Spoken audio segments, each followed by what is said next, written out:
Já, heyrðu, við ætlum að ræða núna ástandið í heiminum í Íran sem verið að svolítið loftárásir bæði frá Ísrael og Bandaríkjunum og hérna hjá mér í stúdíóinu Kjartan Orri Þórsson sem miðausturlandafræðingur og hefur komið hingað áður að ræða sérstaklega málefni í Íran, sérfræðingur í Íran. Og svo á línunni Hilmar Þór Hilmarsson, prófessor á Akureyri, sem nú eiginlega okkar sérfræðingur í heimsmálunum.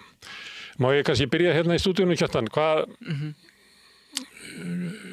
Hvað getur og mun Íran gera? Já, þeir eru náttúrulega byrjaðir svona að gera það sem gera venjulega, sem að koma með hótanir sko, svona harða svörun við þessum árásum sem hafa verið í gangi núna sko. En svona tilfinningin segir mér samt kannski að þetta sé orðið ansi erfitt fyrir þá sko, að ætla að svara þessu á einhvern hátt sem er sko, eða það að segja, þú veist, þeir virðast ekki hafa bolmagn til þess að sko standa í einhverjum svaka stríðsreksti. Þeir geta kannski verið að skjóta þessum svona örfáu eldflugum og drónum svona hitt og þangað sko, en svona til þess að þeir virðast ekki geta valdinum kannski almennilegum skaða, sýnist manni akkurat núna sko, og eins og Ísraelar hafa talað að sko stjórna bara lofthelginni yfir Íran sko. Þannig að þeir eru svona ansi mikið konið með bakið upp í vegg, en þeir talaði að loka Hormuzsundi og svona setja olíuflutninga í uppnám í raun sko.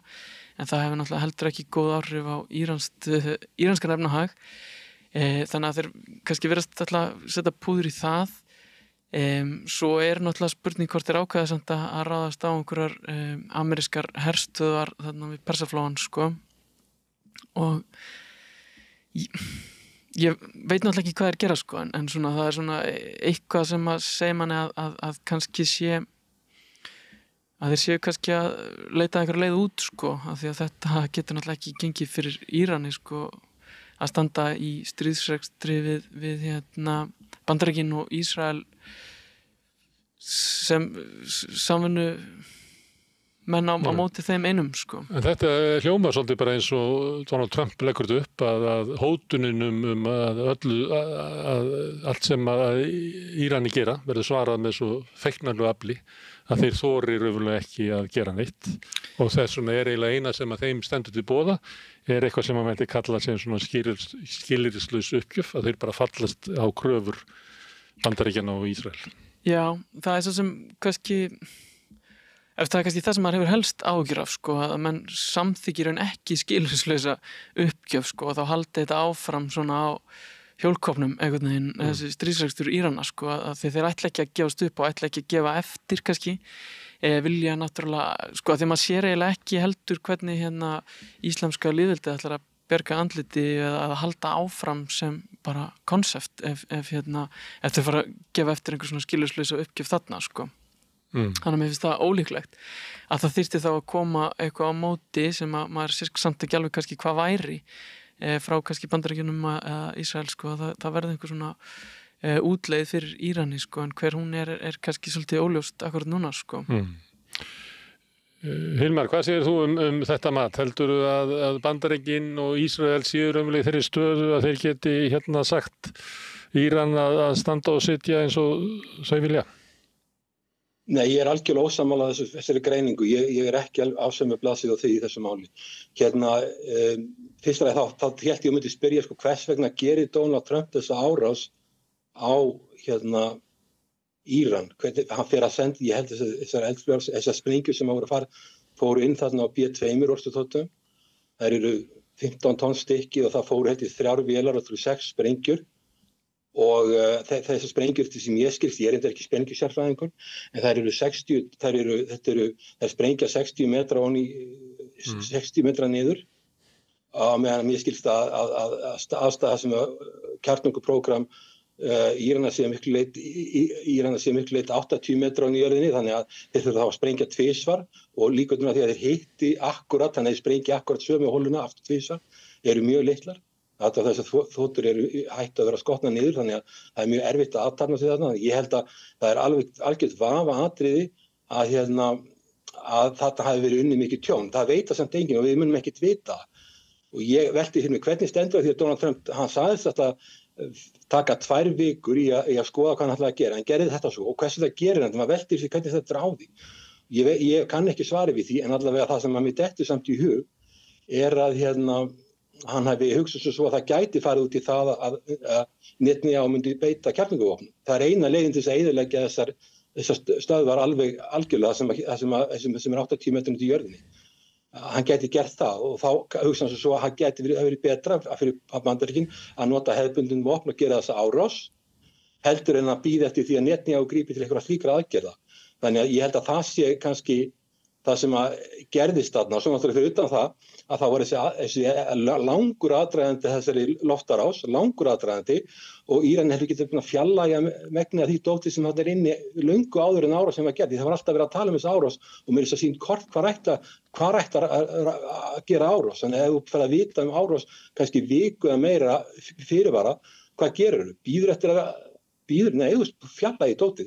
Það sem ég held að það sem verið að reyna að gera, það sem Íranar eru að gera, eða sem Ísrael vil gera það að þeir vilja í fyrsta lagi koma veg fyrir að Íran smíði kjarnorkuvopn í framtíðinni, í öðru lagi að knýja fram að stjórnarskipti, það er annað markmið, og þriðja lagi að knýja fram algjöra uppgjöf. Og ég sé ekki að þeir nái að koma veg fyrir að smíði kjarnorkuvopn er mjög ólíklegt, til dæmis fyrrverandi forsætisráðherra Ísrael lýsti því yfir að það verið mjög erfitt að koma í veg fyrir þetta lengri tíma litið að Íranir gæmi sér upp kjarnorkuvopnum en nema ef þeir vildu það. Í öðru lagi stjórnarskipti. Já, það getur verið mjög starfið líkt að verið stjórnarskipti í Ísrael eins og það verið í Íran. Iron Dome hefur ekki verið að skila miklu og að gera mikla skemmtir sem hafa orðið, sem ég er að tala um að segja mér, hafa orðið mikla skemmtir í Ísrael. Mjög mikla skemmtir og það er bara ekki fáum ekki að sjá nema lítið af því. Þannig að ég hef eiginlega meira áhyggjur af Ísrael heldur en Íran, hvað það var það. Og þannig að það er mjög alvarlegt mál en ég meina auðvitað getur það að þessi Supreme lítur farið frá hann er 86 ára gamall og kannski komið tíma á hann en ég meina stjórnarskipti, ef það verða stjórnarskipti þá er það höfum ekki góða reynsla því, við sjáum hvernig þeir fóru í Írak, Afganistan, hvernig það getur verið algjör kaos, þannig að hvort að það verður til bóta, það er ég ekki vissum. Svo varandi það að knýja fram algjöru uppgjöf Írana, við erum að tala um land sem er 1600.000 ferkilometrar, sem er mikið fjallgarðar, þetta er bara virki og Bandaríkjamenn taldir hafa eitthvað 30-40.000 hermenn á þessum stað. Og ég veit ekki hvað marga hermenn Ísrael geta kraflað saman, en þið þyrftu örugglega 1 milljón hermanna til þess að taka Íran, sem er slagar upp yfir að 3 sinnum stærra heldur en Úkraína. Þannig að ég held að staðan sé þannig, og ég efast að Ísraelar hafi algjörlega yfiráð yfir lofthelgi í Íran. Þannig að til lengri tíma litið, ég held að Ísraelar eigi mjög erfitt með að halda þessu stríði áfram til lengdar. Og hvað Bandaríkin gera, það kemur bara í ljós, en fyrir Bandaríkin er alveg sérstaklega slæmt mál. Úkraínustríðið er óleyst og ennþá í gangi og svo bætist við að þetta stríð og meðan að Bandaríkin vilja komast til Austur-Asíu vegna Kína, þess að valdajafnvægi þar er aukast. Ég er ekki að segja það að því að Bandaríkin vilja fara í stríð við Kína, heldur að valdajafnvægi þar sé ekki að fara að raskast. Ég sjálfur að fara til rannsóknarleyfi til Austur-Asíu og hef við að fara þar oft núna undanfarið ár og það eru miklar áhyggjur því í Bandaríkjunum að þessi að missa að lestina og missa valdajafnvægið og lönd sem að treysta á Bandaríkin eru farin að hafa vantrú á Bandaríkin geti staðið við sitt, enda líka svo sem er í Úkraínustríði sýnir ekkert góðar hliðar, það er að koma mjög illa út og Bandaríkin vilja hverfa frá því. Þannig ég held til lengri tíma, Íran er 90 milljónir manna og þeir geta haldið áfram stríði töluvert lengi. Ísrael er 22.000 ferkilometrar, lítið land. Þeir hafa aðalega yfirburði því að berja stríð sem eru standa stutt yfir, að þeir geti verið í stríði kannski í ykkur mörg ári. Tökum stríðið milli Írak og Íran sem var 1980-1988, ára 8 ára stríð.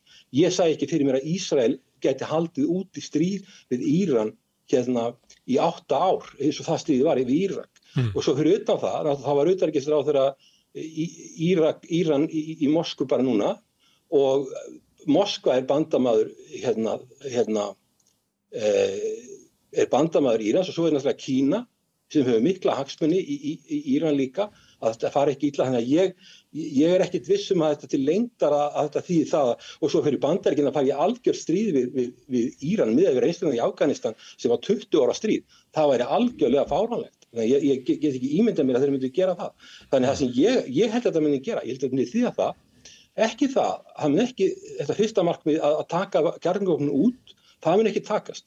Vegna þess að Íranar geta farið ennþá neðar, geta farið ennþá meira underground hjá sér, miklu verið 80 metra og þeir geta leita til Norður-Kóreu og Pakistan var þetta að þróa kjarnorkuvopn og þetta, fyrir mér sýnist þetta hefur þveröfug áhrif. Þetta eykur líkurnar að því að Íran taki upp kjarnorkuvopn. Nú geta ekki verið að semja, það er byrjað að sprengja í miðri samningaferli, þá er byrjað að sprengja og það sé að fara að semja aftur eða treysta þessum aðlum, ég sé það ekki fyrir mér. Þetta mun ekki flýta fyrir því. Þetta mun bara, ef ég væri þjóðaröryggisreglu við Íran sem ég ekki, þá myndi ég segja að það ekki þannig að þetta gera heldur en að taka upp kjarnorkuvopn eins og Norður-Kóreu hefur gert, eins og Pakistan hefur gert.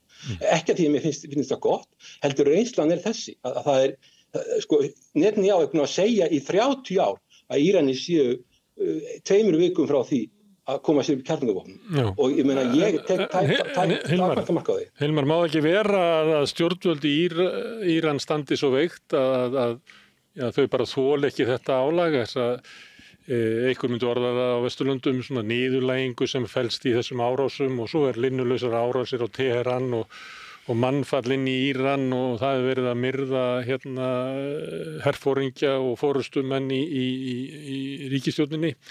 Að þessi stjórnvöld hafi ekki þrek. Við höfum dæmi að þú nefndir svona dæmi þar sem að mislukkaðar herleiðungur Bandaríkjanna, en ég meina þeim tókst að fella Saddam og þeim tókst að fella stjórnvöld í Sýrlandi og þeim tókst að fella Gaddafi með loftárásum einum, var ekki svona landhernaður þar? Nei, það var landhernaður.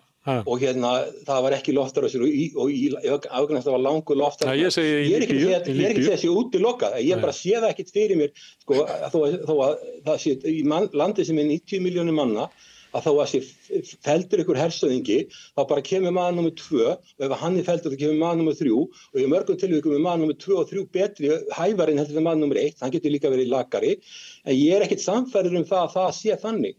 Og það er líka þannig að þegar þjóðir eru undir loftárásum að þá eru venjulega þannig að fólk fylgir sér stjórnvöld frekar en hitt. Þó að þau séu margir sem eru á móti þessu stjórnarfari í Íran, þá held ég að örugglega mikill meirihluti Írana lítið að það sem mjög slæma aðgerð að vera undir stöðugum loftárásum eins og þeir eru. Þannig að og það er líka sama í Ísrael. Ég var að horfa bara á alls konar þættum í Ísrael þar sem fólk sem hefur jafnvel lent í því að heimilin þeirra hefur verið eyðilögð og það samt vill halda áfram stríðinu. En ég er ekkert sannfærður um það sko að það getur vel verið að Íran það muni falla stjórnvöld, ég er ekki að segja það, en ég hef alveg trú að því að stjórnvöld í Ísrael geti fallið.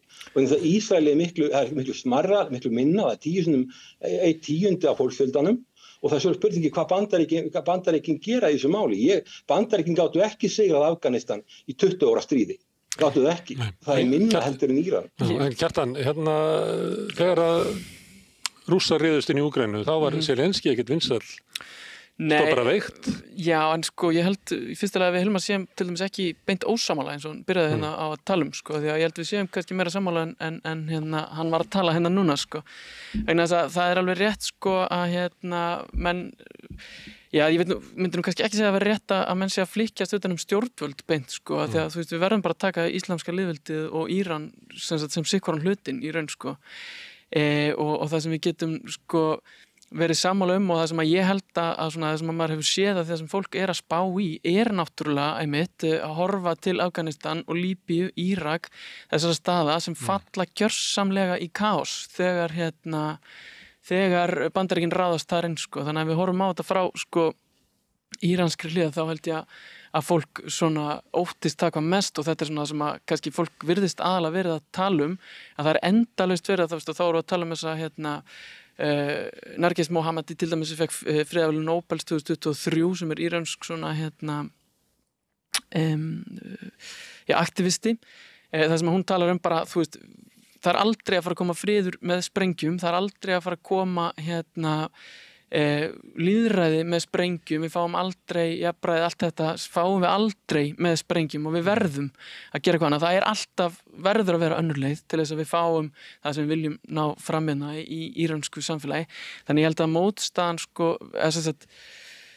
hvað á að segja, að það séu margir í Íran sem að vilja frið og vilja ekki sjá það sé verið að sprengja hana og kalla eftir því sko. Þeim ekki boðið upp á frið, þeim boðið upp á annars vegar bara kaos upp á var í Afganistan eða Írak eða í Líbíu eða þá stjórnvöld sem eru leppstjórn Bandaríkjanna. Og hvað heldur að Íranir myndu vilja velja? Já, það bara vilja náttúrulega korrupt sko. Og það samt, sko, það svo sem alveg rétt að maður farin að sjá svona einhverja svona hugmyndir bara eitthvað að frekar en kaosi þá viljum við íslamska lýðveldi sko, því þá þá allavega einhverjar hugmyndir að það sé hægt að kannski svona vinna innan þess sko, og þú veist, og það alveg sem að hefur náttúrulega, eiginlega ber alltaf á góma þegar við ræðum Íran þessi æðsti leiðtogi sem orðinn fyrir að slaga hátt í nýrætt sko. Og það eldri en Trump. Það eru kynslóðskipti sem að verða eiga sér stað í íslamska lýðveldinu sko, og það svona spurning hvernig þau fara fram náttúrulega. En hefur Íran þrek til þess að því að einhver leiti má skilja Hilmar þannig að Ísrael hefur ekki þrek til langvarandi stríðs og það hefur verið bent á það að jafnvel sko loftvarnakerfið að þetta þú getur bara talið sko flugskeyti svo þetta skjóta loft upp og menn sjá að endanum þá tæmist þetta bara og það ekki framleiðsla til þess að fylla upp í þetta ef að Íranir halda bara áfram að bombardera landið og sama með sko Bandaríkin, ég meina það klofningurinn í makarhefingunni og það svona óljóst hvað þrek þar til langvarandi stríðs. Getur ekki bara vel verið að segja rétt hjá Íran að segja bara já, þá förum við bara í langvarandi stríð. Við þolum að blæða út eitthvað tíma á meðan að andstæðingurinn þolið það ekki. Hann verður að fá sigur helst bara fyrir verslunarhelgi.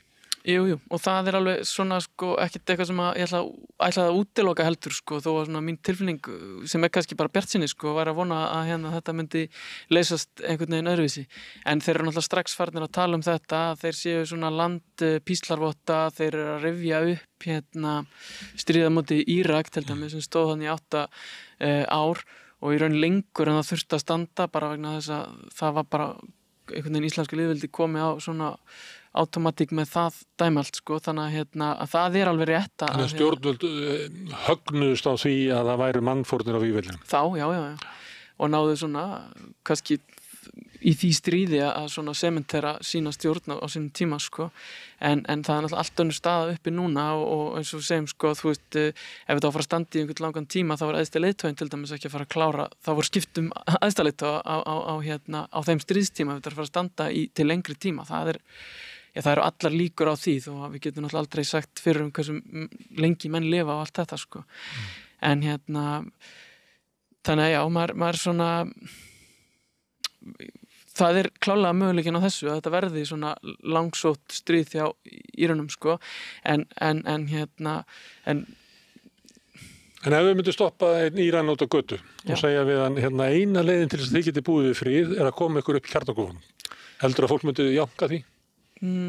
Já, meina, það svona það virðist já, mögulega sko, ég veit ekki hvað fólk hver einstu maður að hugsa náttúrulega en svona... Þetta stefna sem að mögulega mun bara halda áfram þó svo að stjórnvöld myndu sko fara að þetta bara upp á, hvað heitir þetta, tilvistarlegt öryggi Íran að meðan að Ísrael á kjarnorkuvopn, þá verður við eiga kjarnorkuvopn, það bara þannig. Þetta Gunnar Smári? Já. Sko ef við lítum aðeins í kringum okkur, ég veit alveg að það verður ekki nóg að tryggja friðinn með sprengjum, en þú getur gert það með kjarnorkusprengjum. Og við vitum alveg sko að Norður Kórea, hvernig hún hefur farið þeir eru ekki með stórt kjarnorkuprógram, þetta er engum til hugar að gera árás á Norður Kóreu.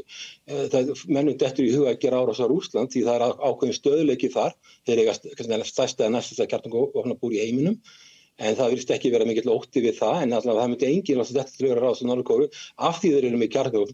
Nú ég ekki aðdáandi kjarnorkuvopna, en það það sem við kallað ultimate deterrence, að það myndi Suður Kóreu eða Bandaríkin myndi aldrei ráðast á Norður Kóreu og fyrir Íran til þess að fá frið með við þetta, það ráðist á þá bara allt í einu út af því að það sagt að þeir séu að búa til kjarnorkuvopn, þó að leyniþjónustan í Bandaríkjunum hafi sagt að þeir væru ekki að búa til kjarnorkuvopn og hún veit meira heldur en Donald Trump þetta, með fullri virðingu fyrir Donald Trump.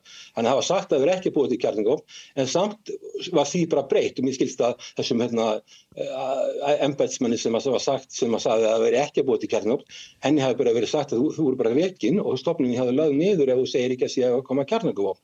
Þannig það það, en bara málið það að við vitum líka hvers vegna stríðið í Úkraínu. Úkraína lét af hendi sín kjarnorkuvopn 1994 sem var mjög heimskuleg aðgerð og þess vegna Úkraína í þessu stríði núna, hún lét af hendi með sköldlu Budapest memorandum, þá lét hún þessi vopnað hendi. Ef við skoðum Líbíu, það var reyndar ekki með kjarnorkuvopn, þeir voru með efnavopn, Gaddafi lét þau að hendi og skömmu eftir það var hann drepinn út á götu. Þannig raunverulega ef þú fyrir Írana fá frið fyrir Ísraelu, sem Ísrael með kjarnorkuvopn og það kannski Donald Trump hefur óttast að Netanyahu væri þá óstöðugur að hann myndi sprengja eitthvað tactical nuclear weapon þarna rétt við þessar kjarnorkustöðvar og gæti eyðilegt það þannig.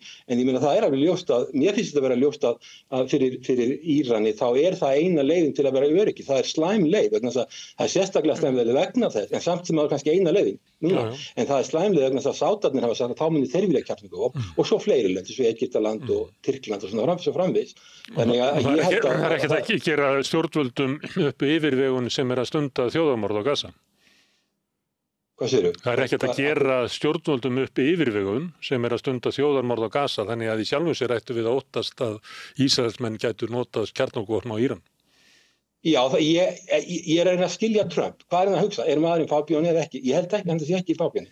Hann með ráðgjafi kringu sig sem segja möguleikin sá fyrir hendi að Netanyahu fari með kjarnorkuvopn inn í Íran og þó að sé bölvað fyrir okkur að flækja okkur í þetta stríð, þegar við þurfum að komast til Austur-Asíu, þó að sé bölvað fyrir okkur og við séum með Úkraínu allt niður eins og í Úkraínu og reyna að hlaupa frá því en með allt niður eins að þá sé skárri leið að sprengja einhverja 6 sprengjur og það enginlega að vita hver áhrifin voru og við munum ekki fá að vita, Íranum munum ekki segja okkur þessi sem ég að tala við segja mér að það ekki orðið mikið tjón en ég veit ekki með neinni mikilli vissu en til þess að komast 80 metra þá voru að sprengja 62 sprengjur og það verið að lenda á nákvæmlega sama stað og líkurnar á að það gerist eru mjög lágar held ég en þannig að sko það hefur kannski það sem Trump gerði ég held að Trump hafi verið mjög á móti því að flækja Bandaríkjunum í annað stríð í Miðausturlöndum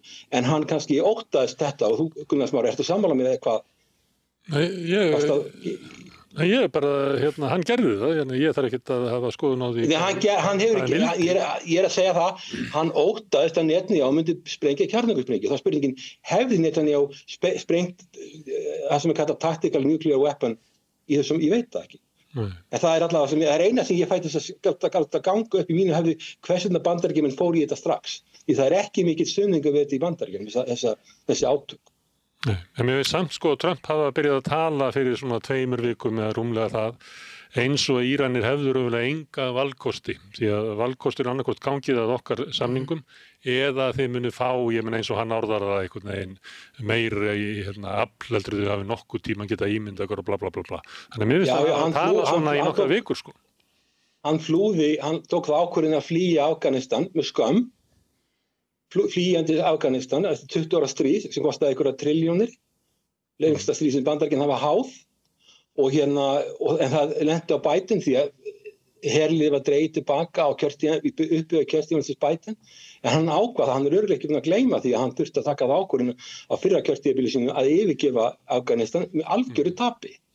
Þannig að ég efast að Trump hafi nokkurn áhuga á því að hann gerir sér því mjög vel grein fyrir hvað staðan orðin hættuleg í Austur-Asíu, ekki af því að Bandaríkjamenn vilja fara í stríð við Kína, heldur vegna þess að það valdajafnvægið að raskast og lönd hafa og það vakt athygli á G7-fundinum að Trump rauka fundinum ekki bara, hann flúði ekki bara Zelenski, vildi ekki sjá að hitta Zelenski, hann vildi heldur ekki hitta forsætisráðherra forsætisráðherra Ástralíu sem vekur athygli og það svo kallar AUKUS-prógram sem er sko í Ástralía, Bretland og Bandaríkin sem gengur út á kjarnorkukafbáta, hann fór áður en hann hittir þannig að maður skilur ekki að það Trump að hugsa því að síðast sem hann vantar að veikja stöðu sína í Austur-Asíu á því svæði sem Ástralía og reyndar ekki í Austur-Asíu, hún allavega nálega við þetta, en ég myndi reynilega fyrir mig að túlka þetta það hann hafi talið þetta verið skárra að beita hefðbundnum vopnum frá Bandaríkjunum sem að Ísrael hafi ekki, heldur en að Netanyahu að beita kjarnorkuvopnum,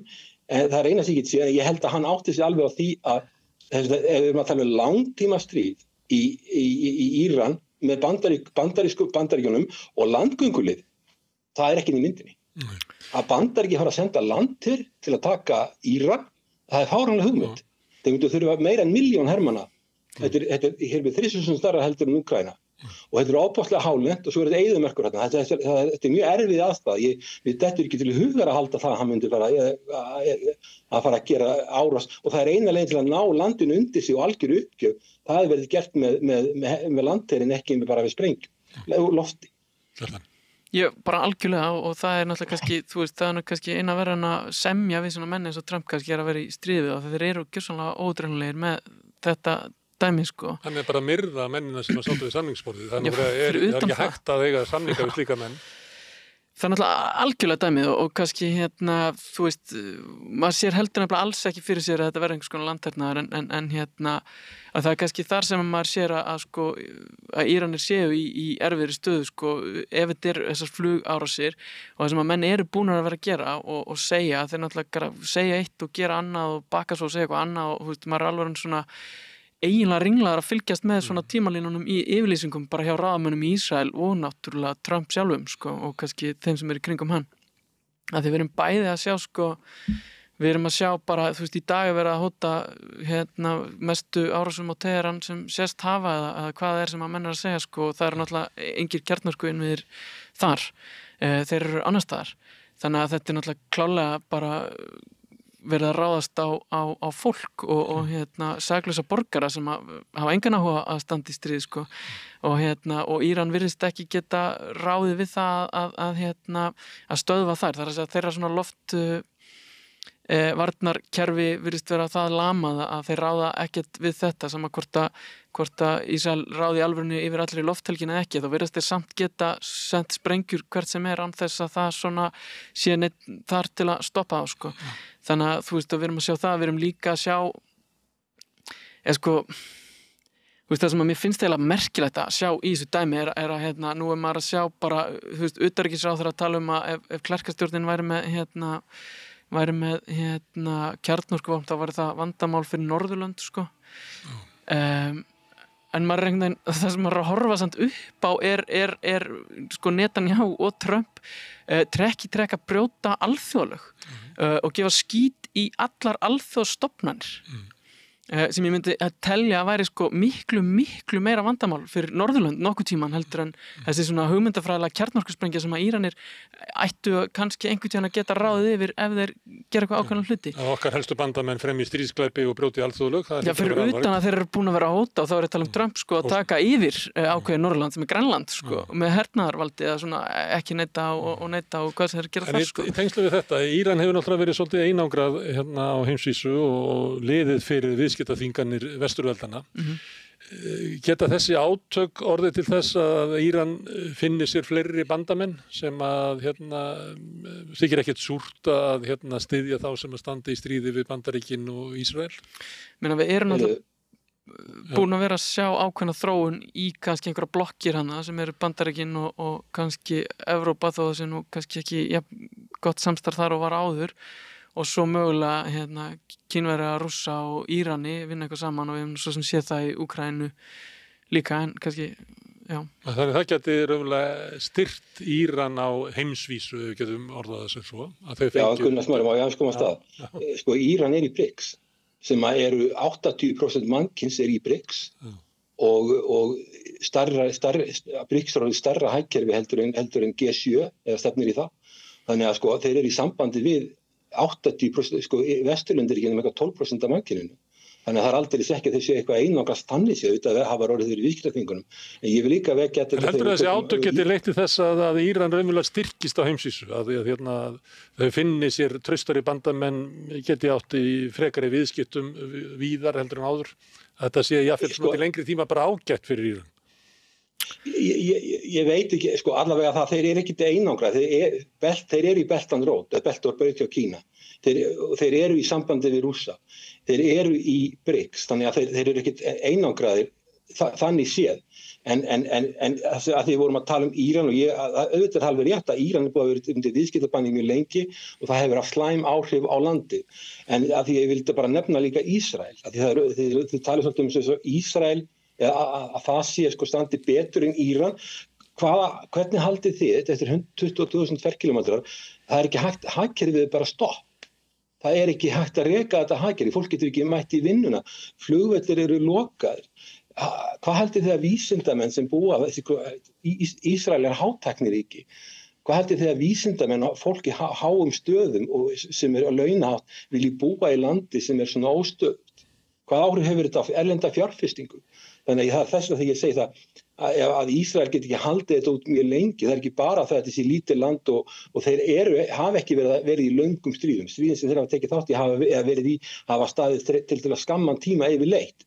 En varðandi, sko, hagkerfið er stopp og það verður varla nokkur sem vil fjárfesta erlenda fjárfestingu að henni, að halda uppi hátækni hagkerfi í svona mikilli óvissu, það er líka held ég mikið málkvæði hvað það getur staðið lengi yfir.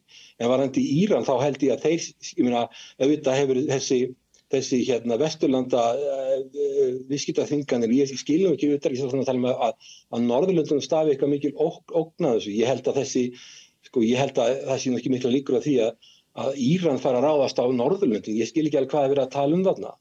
En allavega sko, og varðandi alþjóðastofnanir sem voru nefndar áðan, þá náttúrulega vitum við algjörlega það að Donald Trump hatar allar alþjóðastofnanir. Hann hefur aldrei séð alþjóðastofnanir sem hann hatar ekki.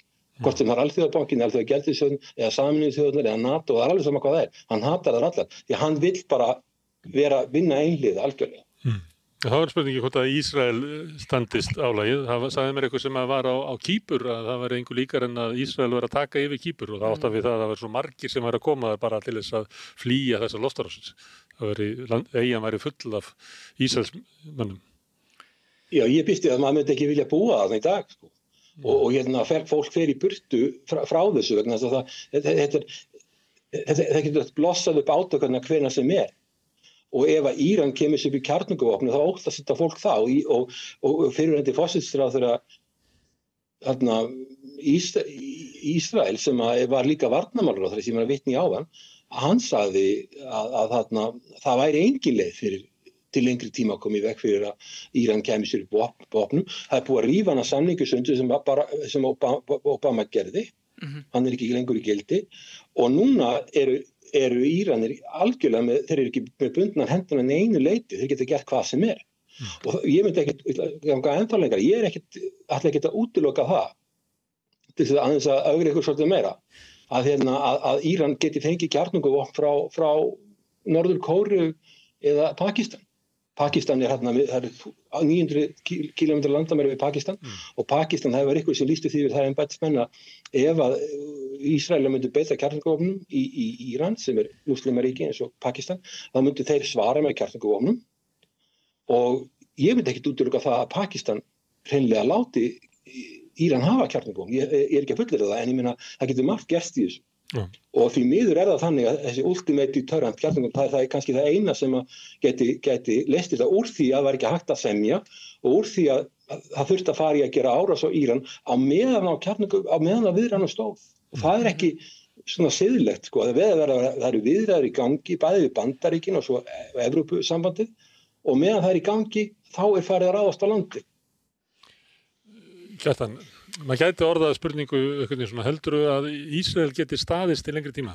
Staðist? Já. Sem land? Já.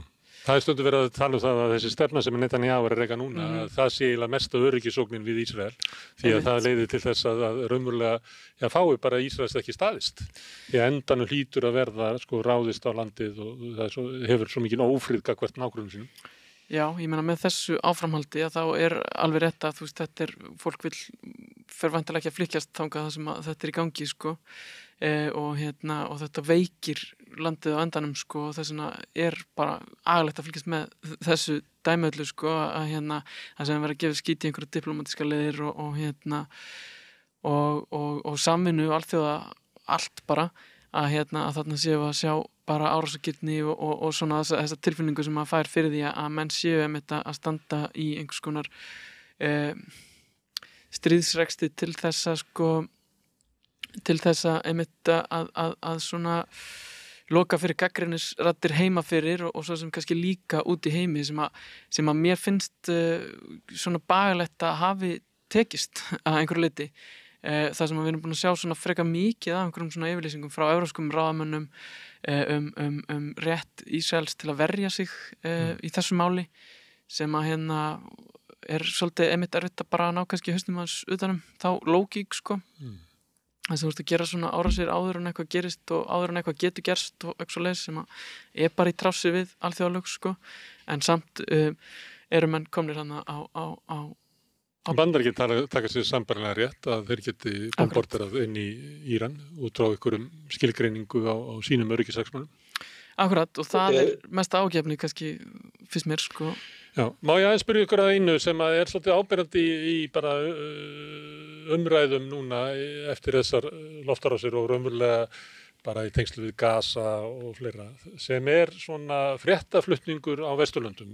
Þú sagðir áðan, Hilma Þóra, við vissum raunverulega sáralítið hvað það væri að gerast inn í Ísrael sem eiginlega alveg ótrúlegt, því að þarna náttúrulega hellinga fólki sem getur sagt fréttir af því hvað að gerast, en samt einhvern veginn berast ekki til okkar.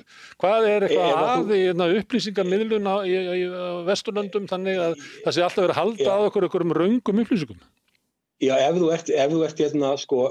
þú ert ríkisborgari Ísrael og þú fyrir að setja myndir af samfélagsmiðla því sem að gera þarna, þá getur við fengið á því fangelsisdóm. Þannig að það búið að banna, þetta stríðsástand í landinu, þannig ástand, það bannað að setja myndir á skal ég segja samfélagsmiðla eða breyða þessu út. Þess vegna þegar maður er að horfa á stærstu miðlana, þá er maður alltaf að sjá sömu myndirnar aftur og aftur sem þeir hafa náð. Þeir hafa ekkert meira til þess að sýna, en það segja að tjónið hafa orðið mjög mikið. En náttúrulega við höfum oft rætt um þetta meginstreams fjölmiðla, hvernig þeir eru, hvernig til dæmis tekur saman eins og RÚV og ber saman við samstöðuna.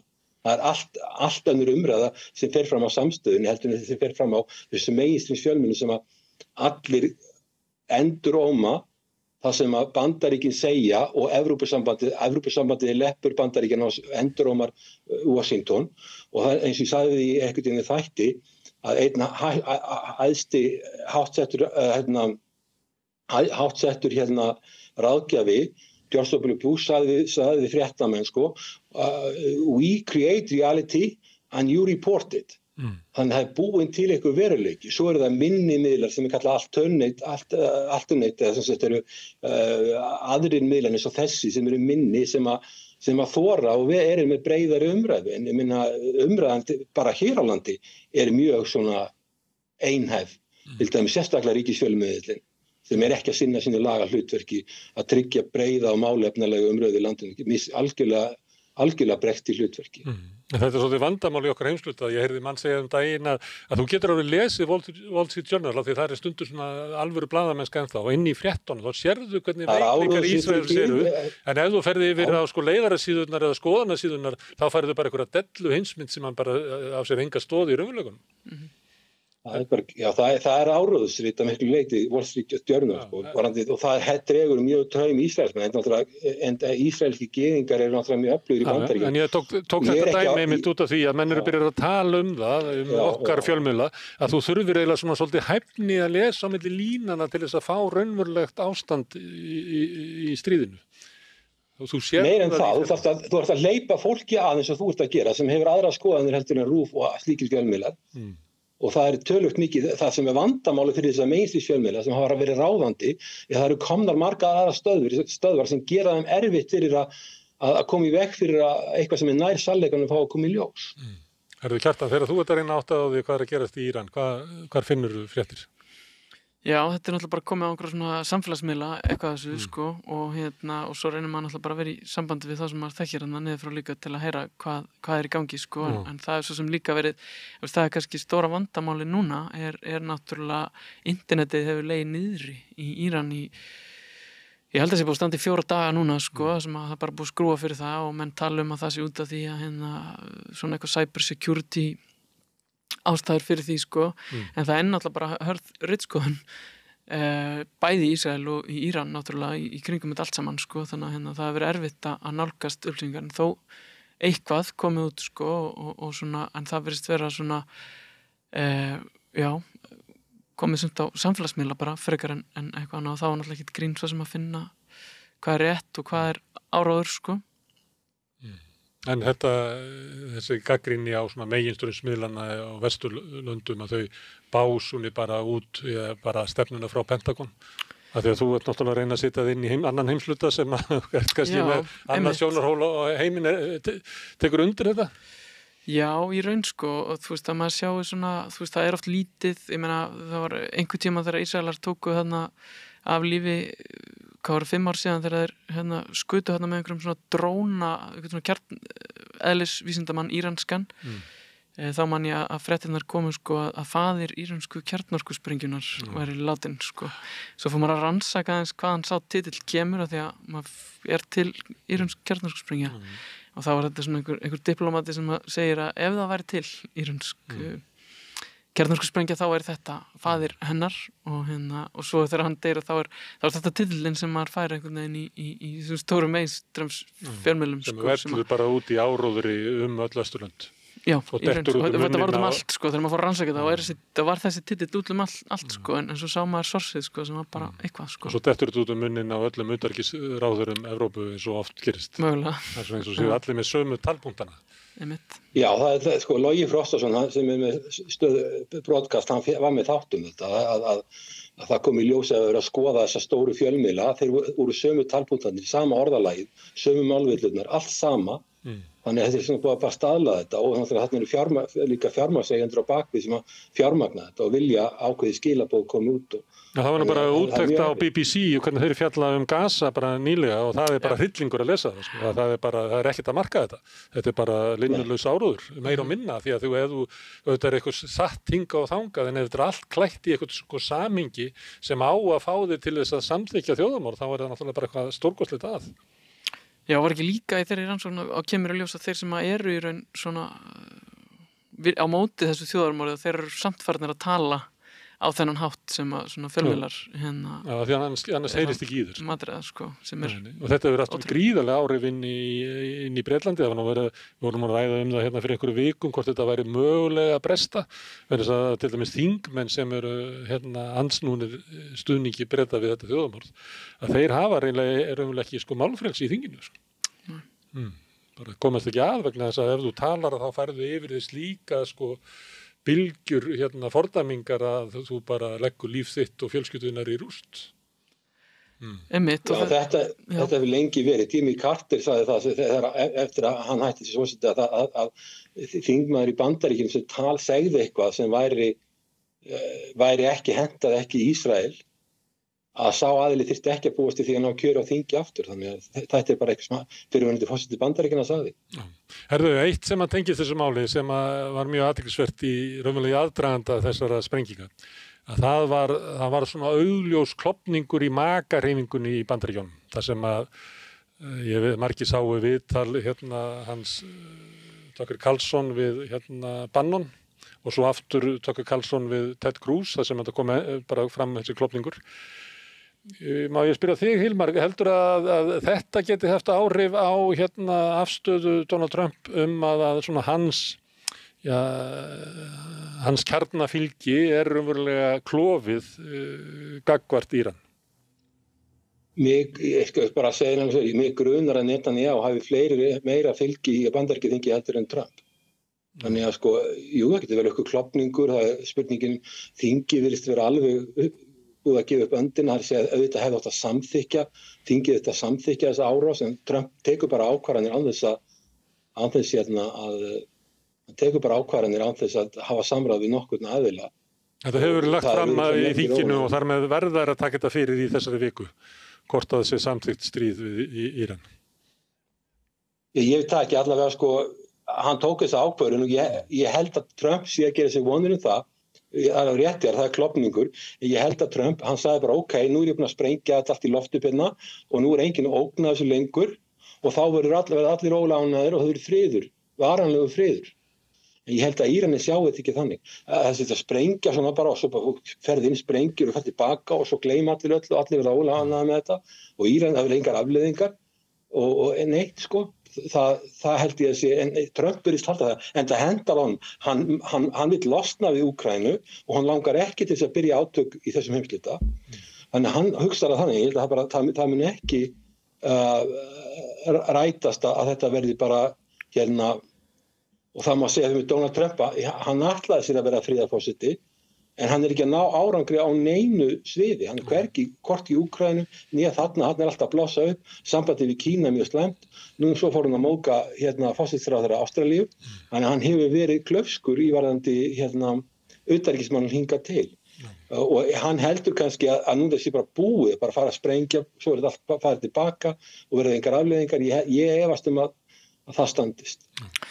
Já, ég held að það sé pínu líkil punktur í þessu einmitt líka þegar þú ferð inn með svona hervaldi að þá er það náttúrulega alvarleg aðgerð sem að þú bakkar ekkert út úr sko, og það sem að maður hefur verið að velta fyrir sér er hvenær verður nóg í þessum málum sko, að hvenær eru Ísraelar bandaríkjamenn sáttir við hvað er búið að sprengja þessar neðan jarðabyrgi nógu mikið og hvenær eru búin að ná þeim punkti að þeir geta bara bakkað út einhvern veginn og maður hefur aldrei séð einhvern veginn rökréttan punkt þar einhvern veginn, að það er erfitt að sjá það fyrir allavega og samanskapi... Má ég spyrja það Kjartan, heldur þú að ef að Íranir fara ennþá lengra, segjum að þeir fari 200 metra á í jörðina, heldur að Ísrael og Bandaríkin geti komið í veg fyrir það að Íranir komist upp í kjarnorkuvopnum ef að þeir vilja það? Nei, ég held það bara ekki neitt sko og og það er eiginlega punkturinn minn sko að þetta þú veist, og kannski þess vegna kom eiginlega mér á óvart að þeir færu svona inn sko með þetta að því að þeir geta ekki náð því fram sem þeir ætla að ná fram og þetta sé svona í raun svona óendanlegt markmið sem að þeir geta ekki náð að sprengja þessa svona kjarnorku innviði eða koma stjórnvöldum frá og hvað þýðir það þá að koma stjórnvöldum frá, er það einhver annar komin með allt þetta auðga úran, þú veist, að við vitum alveg að þú eyðir ekki auðguðu úranu með því að sprengja það virkar ekki þannig og þú verður einhvern veginn að gera það með einhverjum öðrum mýkri leiðum að koma því frá eða koma því úr umferð eða hvernig sem það er gert sko, að sprengja er bara alls ekki leiðin og þess vegna er svona merkilegt að sjá þá fara þessa leið og kannski bara eitthvað svona að maður vonaði að svona menn, að þú veist að þegar Íranir sjá það náttúrulega alveg líka sko, að þú veist, ég bara ég vil svo mikið eina skýringi sem ég get gefið mér það að Trump hefur metið það svo að hans ráðgjöf, því hann náttúrulega umkringdur ráðgjöf, Pentagon og allt þetta lið, hann sagt við hann ef þú sprengir ekki þessar sprengjur þessar 6 sprengjur, þó að þeir gerir ekki gagn og við fáum ekki að vita hvað það gerir gagn. Það eru yfirgnandi líkur á því að það er ekki gert gagn, það eru vantar 20 metrar upp á með við formúluna og það er svo 6-7 hæða blokk, það vantar mikið upp á. Hann hefði bara hugsað svo, ef að ég geri þetta ekki, þá er Netanyahu nógu óstöðugur til þess að fara í gang með það sem er kallað tactical nuclear weapon og þá er nágranni Pakistan með kjarnorkuvopn. Og það er það sem ég held að hann hafi óttast. Auðvitað veit ég þetta ekki. En það er eina skýringi sem ég get gefið. Það er náttúrulega líka, þú veist, þegar hann er búinn að setja sér þetta markmið sem hann getur ekki náð, sko, Netanyahu, sko, þá erum við að sjá bara mögulega einmitt endalaus stríðsátök þarna, sko, þanga til að Bandaríkin stíga inn og reyna að gera eitthvað. Það er einmitt það sem að, til dæmis, John Mearsheimer segir. Hann segir að Ísraelsmenn eru þegar búin að tapa stríðinu. Þeir settu voru 2 markmið sem höfðu, annars verið að eyða kjarnorkuáætlun Íran sem mun ekki takast og hins vegar að steypa stjórnvöldu sem mun ekki takast. Þannig að við erum að Íran er að vinna stríðið líka knýja fram algjöran sigur sem er útilokað nema með hernaði á landi og good luck að þú ætlar að fara í stríði við Íran á landi, það er miklu erfiðar eftir Afganistan og það er svo skrítið að Bandaríkin læri ekki að reynslinu, það er mjög svo stríði í Vietnam að þá Charles de Gaulle, hann fórnaði höndu þegar Bandaríkin ætlaði að fara þar í stríð að þeir hefðu sjálfið þetta var frönsk nýlenda og náttúrulega töpuðu Bandaríkjamenn lokin stríðinu Svo í Afganistan, Bandaríkin hafa ekkert, ef það fari í stríði Bandaríkin lærðu ekkert af stríði Sovétríkjanna í Afganistan, fóru sjálf þangað inn, voru þar í 20 ár og töpuðu svo því stríði. Ég trúi ekki að þeim detti til hugar að fara með landið þarna inn. Þeir myndu minnstakosti 1 milljón hermanna og þeir eru með 40.000 hermenn í þessu svæði og Ísrael hafa ekkert bolmagn. Ísraelski herinn, hann er að sumrita örmagna, allavega hluta á hann örmagna eftir stríðið á Gazasvæðinu og við Hezbollah líka í suður. Þetta hafa nú samt tölverð yfirbrigði í lofti sko, sem við erum að sjá að þessi átök eru búin að vera þar sko, þannig að Já, sjáðu það. Þetta Iron Dome átt að koma í veg fyrir og þetta hátækniríki, það var búið að presentera þetta Iron Dome, nú tala Trump er alltaf gull í Bandaríkjunum, Golden Trump, þetta Iron Dome er ekki að skila næstu því og þó að síkinn var 5% eldflugum sem fyrir gegn, þá er tjónið alveg gífurlega mikið. Og þetta er bara lítið land og þetta er mjög þéttbýlt, það eru 10 milljónir manna á rúmlega 20.000 ferkilometrum. Á meðan að Íran er 90 milljónir en þeir eru 75 stærra land. En varðandi lærdóm sögunar, þá hefur það nú verið sagt í Bandaríkjunum að eftir Víetnamstríðið þá var eiginlega skipt út svona yfirstjórn víða í hernum. Það var verið að reyna að læra af mistökunum. En það hefur ekki verið gert eftir Írak, ekki eftir Afganistan. Skipt út svona yfirstjórn hersis og ykkur fleiru. Núna eru allir sömu án þess að hafa lært nokkuð af því sem eru eftir Írak, eftir Afganistan. Ertu að tala í Bandaríkjunum eða í Víetnam? Í Bandaríkjunum. Í Bandaríkjunum, já. En í Víetnam þá náttúrulega var það þannig að Víetnam er unnu stríð við Bandaríkin eftir stríð sem tók meira en 10 ár, síðan réðust Kínverjar á 79 og þeir hentu Kínverjunum út. Af hverju? Af því að kínverski herinn var svona peacetime army sem hafði ekki verið lengi í stríði og þeir réðu ekkert við norður Víetnam og þeir var hent út úr Víetnam. Þannig að sko, það var svona wartime army, þeir hafa unnið stríð við Bandaríkin, þetta gerist 4 árum setna. En ég meina að þú þarf skipti í Bandaríkjunum, þá þarf að verða stjórnarskipti þar reglulega. Víetnam er kommunístaríki og þar verða ekki... Ég er talað í Pentagon og viðar. En herðu, ég ætla að enda hérna á þér, Kjartan, af því að þú er náttúrulega verið þarna í Íran og þekki marga. Og þú ert að horfa á þetta. Þú hlýtur að svona... Ég meina, það er eiginlega allt sem að stefnir í svona langvarandi stríðsátök og að Íran sem að ég veit að þú og margir af þinni kynslóð hafa haft vonir að myndu svona ná sér að það væri hægt að laga samfélagið einhvern hátt að þannig væri sko samfélag sem að ætti svo mikið skilið að því að blómstra, það er gríðarlega gamalt og öflugt menningarsamfélag sem að getur af sér sko stórkostlega hluti. Það horfir ekki vel fyrir Íran. Nei, það gerir það alls ekki og maður hefur svona helst áhyggjur af því að þetta svona fara liðast eitthvað í sundur sko, svona einhverju óöld taki við núna sko, og þá horfum maður bara til En má ég spyrja þig Kjartan, heldur þú hefur verið í Íran sko náttúrulega nú dreymir Vesturlöndum það að breyta öllum löndum í svona einhvern vestrænt lýðræði með vestrænum gildum og hefðum sko þurfi ekki Íranir að finna sinni eigin leið, ég meina þú getur ekki sprengt lýðræði inn í þá, þú getur ekki sprengt vestræn gildi inn í þá, hvernig sérðu fyrir þér að þetta land geti og þeir eiga vandræði með nútímavæðingu, allir þessi múslimalönd eiga mörg í vandræðum. Hvernig sérðu fyrir þeir að það geti þróast í átt til eitthvað lýðræðis eða eitthvað sem við og yfirleitt hvort að þau eiga eða munu vilja fara sömu leið og við á Vesturlönd?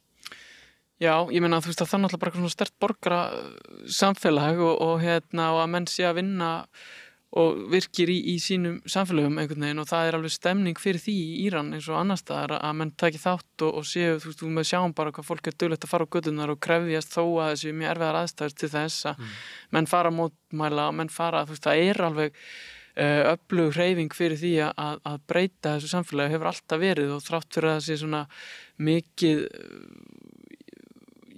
tjáningafrelsi sé skert og það sé svona bara ekki frjálst samfélag, þá hefur alltaf verið mjög öflugar og svona sterkar hreyfingar sem hafa komið upp, sem hafa verið oft sko hauslausar. Það er að segja engin svona einhver foringi þeirra sem hefur verið að draga áfram, heldur bara fólki í landinu sem hefur verið að krefjast umbóta og krefjast breytinga og svoleiðis og við erum að sjá þetta í raun bara endalaust gerast, þannig að ég held að sé nú alveg svona ástæða til þess að halda að þetta samfélag geta alveg borið upp í einhvers konar lýðræði og opið samfélag sem er allt öðruvísi en það sem við erum að sjá í dag sko. Já, en ef að stjórnvöld myndu falla, myndur þú telja, Macron lýsti því yfir að það mætti ekki gera sér, þá er það bara kaos, myndur þú telja að þá sé einhver sem getur tekið við á skipulegan hátt, eða að það verði kaos. Við sáum í Líbíu og í Íran að þetta lítur ekki vel út og ekkert í Afganistan heldur að verði einhver stjórn sem getur tekið við, sem getur með skipulegum hætti tekið við og hringt í gang umbótum, eða verður kaos. Nei, það er náttúrulega vandamálið í Íran og ég held að fólk sem er meðvitað þetta, að það er af því að það er búið að vera svo mikil kæfing á öllu svona borgarasamfélagi í Íran einhvern veginn, að þá er einhvern veginn ekkert, það er engin virk stjórnarandstaða, það er engin svona öfl sem eru með einhvers konar strúktúr sem gæti tekið við og ég held að sé svona kannski mögulega þess vegna sem við myndum vilja sjá að fólk sé mjög stressað náttúrulega yfir þessum stríðsátökum og það er mjög mikið á mótið í allan að tóninn sem það hefur séð að það sé verið að sprengja Íran til að tala til lýðræðis en það er fæstir sem að trúa því vegna þess að fólk er meðvitað það til þess að geta byggt nýtt samfélag þá þarf eitthvað að vera til sem tekur við og það er ekki til akkurat núna og hefur ekki verið til svo sem til lengri tíma eða þú veist það hafa alveg verið einhver svona hreyfingar innan Íran sem að hafa geta mögulega byggt samfélaginu innanfrá eða allan að koma einhvers konar umbætur. Vesturlandi er að drápa það bara 1956 eða ekki? Það ekki það? 53, jú. Ég meina, þú veist, þetta er náttúrulega ógeðslega löng saga einhvers konar afskipti Vesturlanda og svona verið að reyna að tróða keisaraveldi og klerkaveldi og sem að tróða einhvers konar vestrænum gildum á líðræðislega kjörnum forsætisráðherra Íran var steypt á stóli 53 af því hann ætlaði að nýta olíuna og auðlindir Íran fyrir fólkið í landinu. Og þetta er allir mjög meðvitaður og þetta fer ekki fram hjá neinum, sko. Það sem óttast það að verði bara kaos og ég veit ekki, sko, þú virðist ekkert vera óalega bjartsýnn á það að það taki eitthvað við sem að væri skipulagt og getur ná tökum á stjórn landsins á skömmum tíma eða eitthvað slíkt, sko. Nei, því miður. Herðu, það er ekki tilefni til bjartsýni en það er heimurinn og heljaþröm. Þetta endar alltaf á einhverju svartsýni sem þetta hefur. Kjartan Orri og Hilmar Örn, þið ekki næstu því nafnar, Orri og Örn, það er nú mjög svipað. Ég heiti Hilmar Þór, en ekki Hilmar Þór, já, fyrirgefðu. Það er annar kunnið ekki sem heitir Hilmar Þór. Góðvinni minn Hilmar Örn sem ég ruggla oft saman. Já, þú rugglar akkur alltaf saman. Ég geti þess aldrei sagt. Ég held að við séum ekki sami maðurinn, sko. Ég rugglaði alltaf á Stefán Einar og Einar Stefán sem að... Já, allavega við Kjartan erum eiginlega sammála allt í lokin, svo það er alltaf Herðu, kæra þakkir Kjartan og Hilmar, við munum örugglega að heyra í þeim aftur því að þetta ástand í Íran og Ísrael mun halda áfram. En við höldum áfram hér við rauðaborðið, við erum að skilja heiminn, það er næsti kafli eftir augnablik. Bókvistun býður upp á alhliða bókhaldsþjónustu fyrir einstaklinga og fyrirtæki. Við byggjum á reynslu, faglegum og traustum vinnubrögðum. Bókvistun, alhliða bókhaldsþjónusta, Bæjarhrauni 2, Hafnarfirði.